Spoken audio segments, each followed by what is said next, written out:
Hi everybody, Joe Brancato, the airgun scientist. So today's topic is moisture filters for your PCP airgun. We're probably we are the leading authority in PCP airgun filtration, moisture separation, whatever you want to call it. We make filters from the Bowers Junior 2s all the way up to the huge $30,000 compressors. This is just some of the units that we make, and take a look at how thick that is, Rick. Just show them what this is. This is a hunk of aluminum that's machined, gun drilled out of a pure bar stock. This isn't something that's made out of a tube, okay? This is very expensive stuff to make. And even though I got a degree in physics, I didn't design it. I have professionals that know more than me about filtration, designing this stuff, because, hey, you got to know. You always go to the professionals. These are the best filters you'll ever find for a PCP air gun. Why? Well, first of all, these two are what you would use for a PCP air gun. This one is our Alpha, and this one is our Corette. What do they have in common? A number of things. First of all of these filters will always use what's called a PMV, or a pressure maintaining valve. Why is that? Well, when we compress air, as you squeeze it down, moisture will separate, drop out, and then you can flush it out. Prior to that, the air will just run over the filter media and not get grabbed, okay? So what we do on both of ours, and every filter that you'll ever see on a scuba compressor, such as these, will have a pressure maintaining valve, and that basically makes the pressure build up to about 2,000, 2,200 PSI before the air even goes through the filter. So it's building it up. At that point, at 2,200, the moisture's starting to drop out here, condensate here. Then the vapors that are remaining are going through here. Now, this is the filter element inside our Alpha filter. Notice, actually it goes this way. Notice that there's a big space down here. Well, that's for the moisture to condense or condensate, okay? And then you just bleed it out. If your filter doesn't have a moisture bleeder on it, I guarantee you, after the first time, if it worked, it won't work again. Why?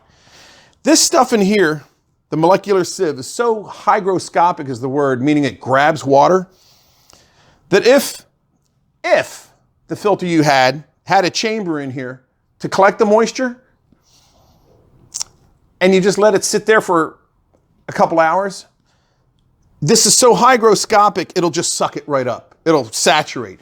And it only holds 20% of its weight in moisture. So in other words, this little bit doesn't weigh a whole lot. And only 20% of its weight in water can it hold. So it's not like these big drops of water it can hold. You got to get that condensate out of there to begin with. After that, if you leave the condensate in there, it becomes absorbed by the media after the first use. So bottom line, you need a proper filter design. The tubes on every one of these 5 units are always mounted vertically. You'll never see a unit that mounts like that, okay? Because they're using that principle of the moisture is at the bottom, filter's at the top, it's coming through. There may be another tube over here for the major condensate, but you're still gonna have the tube horizontal like this. Now, you also need to have these beads tightly packed. You just can't throw them in the tube, all right? Why?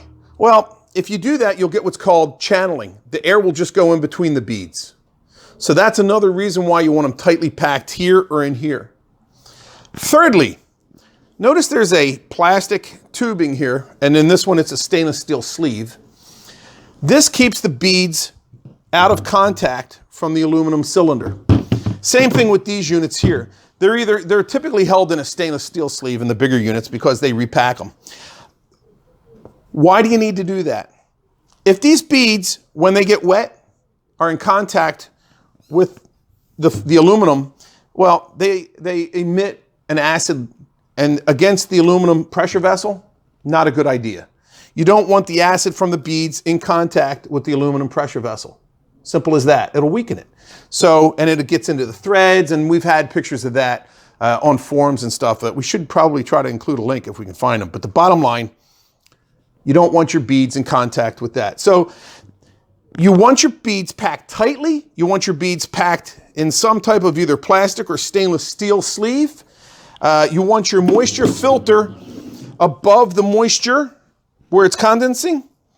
And you need a pressure maintaining valve. So that's 4 points right there that we're going to show that, or we're telling you that you need.